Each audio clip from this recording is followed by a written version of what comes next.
Hi, color students.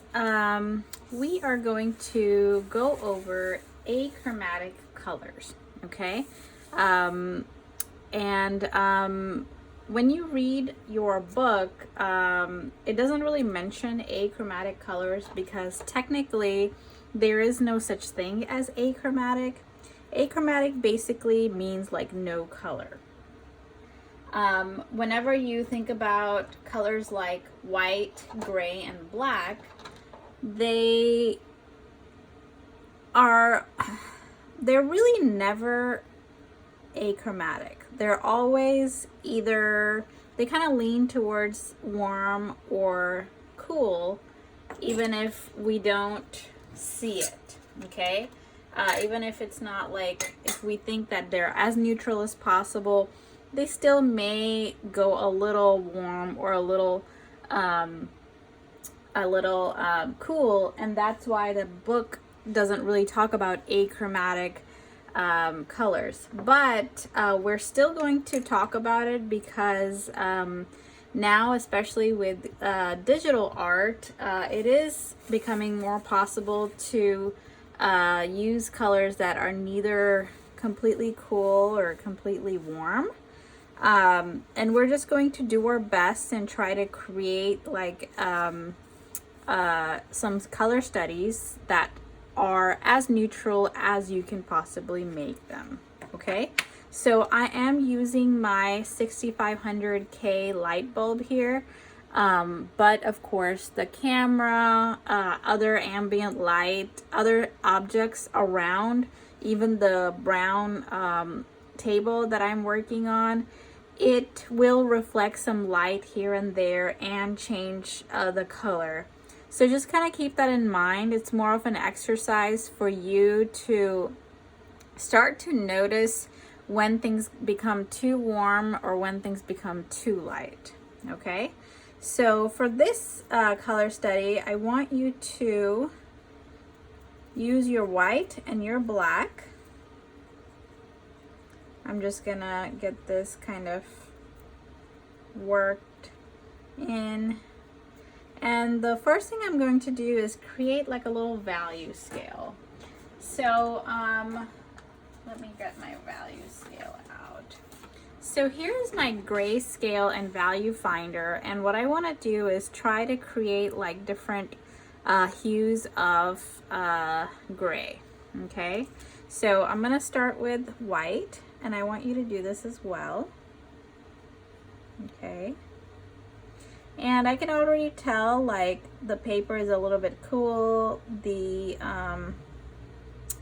paint is very slightly warm, but that's okay. I'm just gonna mix like a little dot of gray, and it's already, I'm sorry, black, and it's already like really changed the color of it. Maybe I should have done a little bit less. And what I want you to do here is just create like little lines or boxes or whatever you want to do of slightly like a graduated scale. Okay. So just get a little darker at a time. I've already gotten like skipped this value. I should have just, here, I think this is a little bit better. So as you notice, I'm working with majority white, and even like a tiniest drop of black is just too much sometimes. So you have to be really careful with darker colors. Okay. So spend some time making colors. So I would make at least 10. If you could make more, that is fine. And just make sure that you're not putting like white on one side and black on one side and making like a gradient. What I want you to do is just gradually get darker and darker. Okay. And then you're gonna create a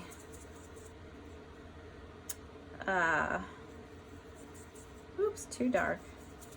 You're gonna create like a composition, or create a bunch of compositions using some of these colors. Okay, so that's the whole idea of the study, is that you're just creating like a bunch of compositions and playing around with it, not really taking it too seriously, just kind of experimenting with color. Okay, and this does not have to be like nice by any means. Just get the color down, just make it organized enough so you can kind of tell what's happening.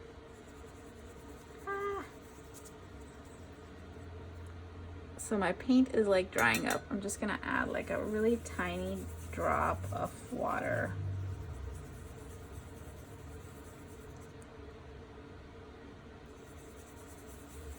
So when you add a little water and it becomes transparent, it does appear to be a little bit lighter, but it's always good to just test it out. So this is like kind of the same, so it doesn't like jump as much as I wanted to, so I'm just gonna make it a little bit darker.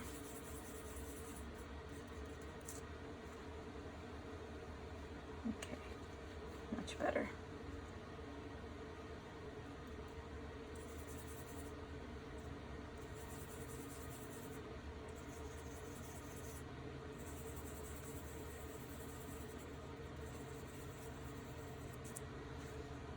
So the whole idea is that you're watching this video with me and you have your colors out, so you can pause or fast forward anytime that you want. Oh, too dark.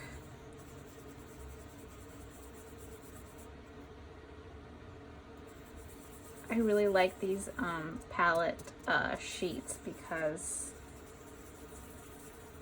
I can just toss it instead of washing.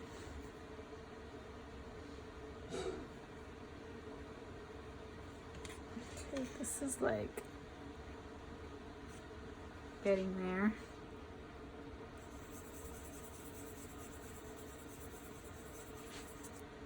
I'm gonna make it just a hair darker. Just make sure, it looks like I didn't really mix in the black perfectly.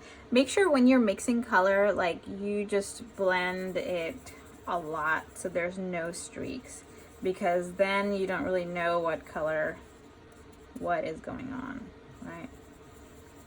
So we are creating our own scale here.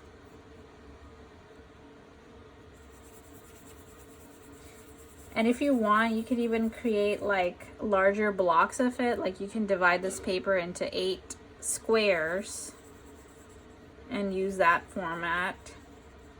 And then you can even like cut those squares and rearrange them and see what kind of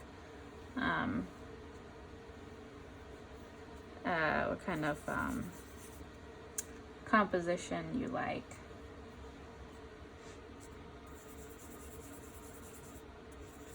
It's getting there. I feel like I could have worked a little bit better right here, but maybe I'll go back and work on that.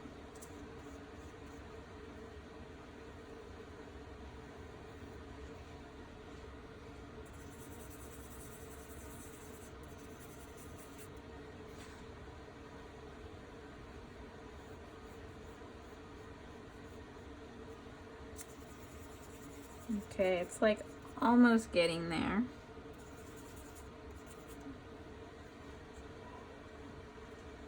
That's almost the same, so I need some more black.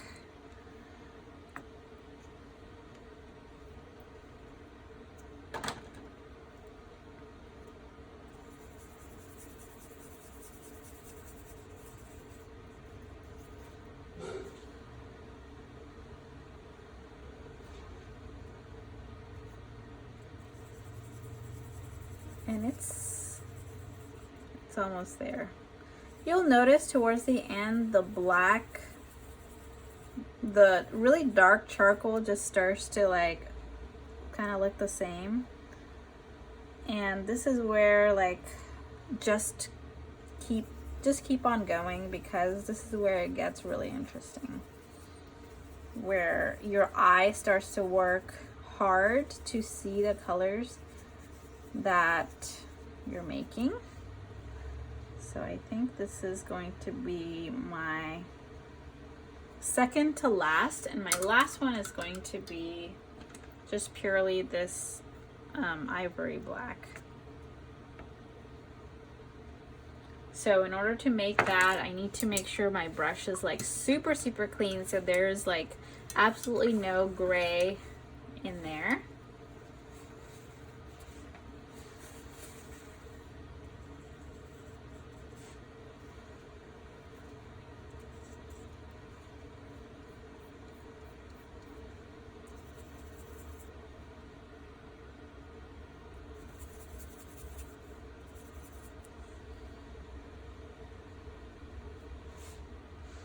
Too transparent.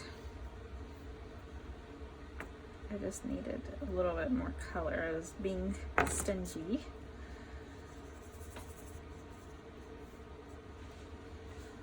But I will be using some of this for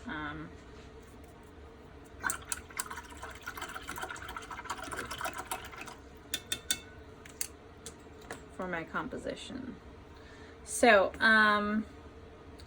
what I'm gonna do now is, I realized that this went pretty well, but right here I didn't do so well. So what I'm gonna do is just play around with this a little bit more. Okay, and one of the tricks is to maybe make a white on one side and try to make the lightest gray possible. And if it's not working, then start to take little drops of the lightest gray that you're making and start adding that to the white. Okay, there you go. My brush even had like very small amounts of like black in it, and it made this huge difference.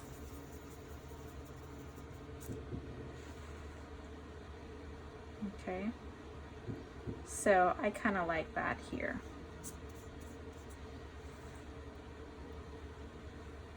Okay, so I could have put like these two probably between the next ones. Okay, so let me zoom in. There it is. So I have my graduated grayscale. I like to call it achromatic scale, meaning no color, even though there is color. Like you can tell some of the black is a little bit cool, the white is a little bit warm, so some of the lighter grays look a little beigey and a little bit warm. But you know, we're just trying to get in the middle as much as possible without putting like too much pressure. Okay, so now what I'm gonna do is create a composition. Whoops, let me get another piece of paper. We're creating a composition that showcases maybe like 3 or 4 of those colors. So here I want you to make a bunch of them. Maybe one of them has 3 colors, another one has like 5 colors, so on and so forth. And if you're like, if you have experience with painting, if you've taken painting before, you can always try to do some working with gradients and painting objects and stuff like that. Okay, so I'm trying to find an example. So this is one of the examples that I showed you guys in your video when I talk about color studies. Oops. There you go. So I'm just going to do something like this and do different versions of that. And if you can't really think of, okay, which, what should I even start with?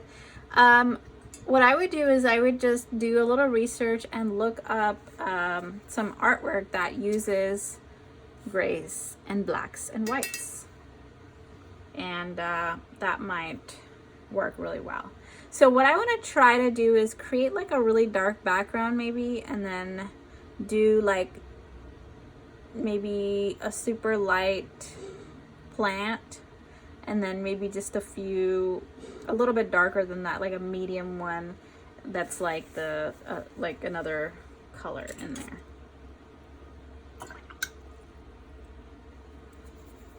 Okay.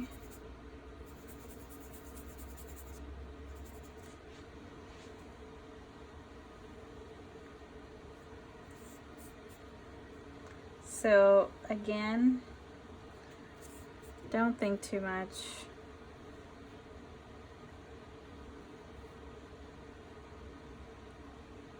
That's good enough. And then like a medium one, just try to get my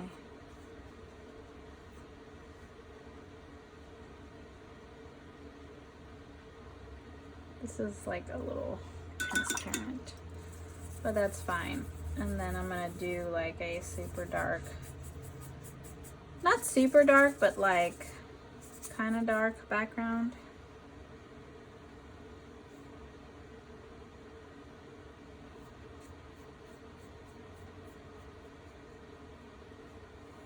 And you can tape it on all four sides if you don't want your table to get dirty, but I bought this like hardboard that I don't mind getting dirty, that goes right on top of my table.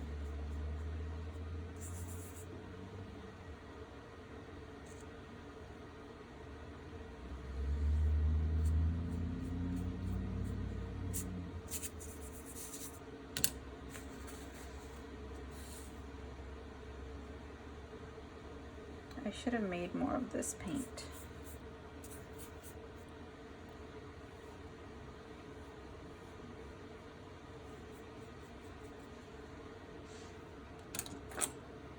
So I'm going to color match as best as I can.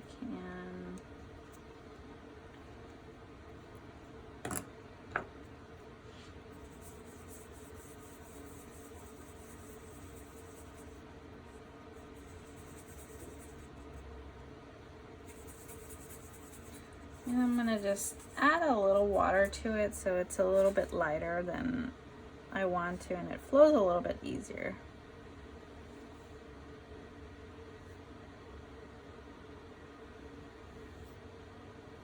And you can tell like sometimes there's warm tones, sometimes there are light tones going on here. That's fine.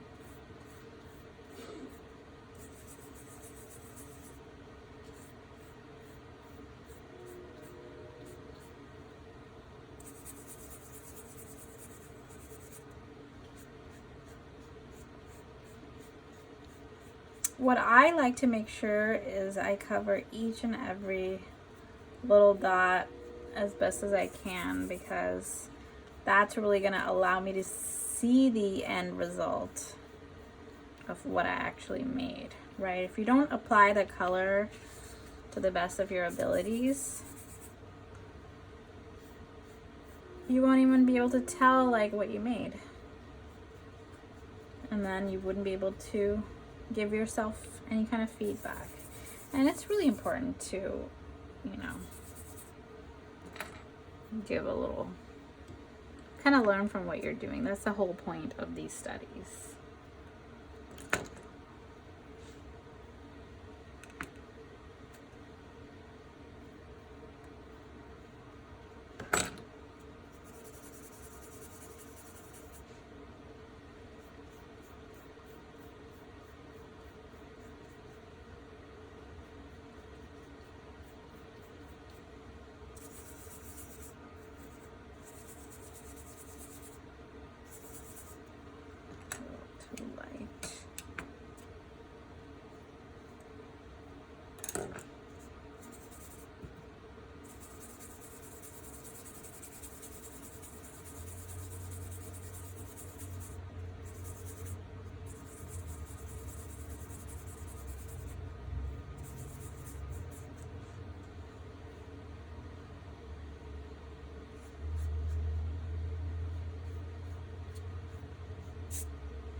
Okay, so this is one of my studies.